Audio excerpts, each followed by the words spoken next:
Like many Australians, Akriti Chetri is struggling to pay the bills. The 23-year-old works in aged care and says her wages aren't keeping up with consumer prices. I've noticed the cost of living has gone up, and for me personally it's more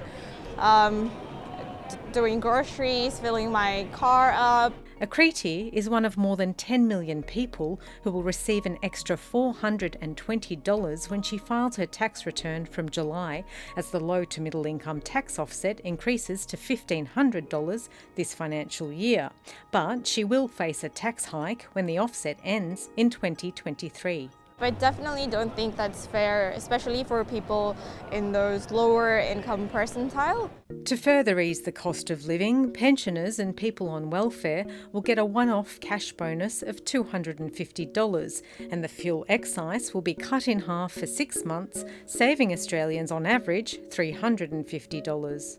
That measure will also help businesses like 3D printing startup Titomic, which has seen the cost of transport rise. A reduction on these costs is definitely positive on that side. There's $1.3 billion to support employers to engage and retain new apprentices. Also, for every $100 a small business spends on training their employees, they will get a $120 tax deduction. If businesses invest up to $100,000 on digital technology, they can claim back 120% at tax time. At the end of the day, having less taxes to be paid in any form is always great. The Treasurer hopes that the measures in the budget will help Australians better cope with the rising cost of living. But he's also had to weigh up the risk that too much spending will lift inflation and force the Reserve Bank to raise interest rates sooner than expected.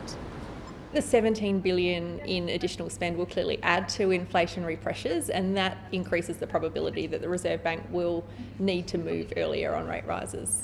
The Grattan Institute's Danielle Wood says the cost of living cash splash is an election sweetener. My major criticism is really that it's not setting us up for the long term. Australians will soon have to decide whether the extra money will change their vote.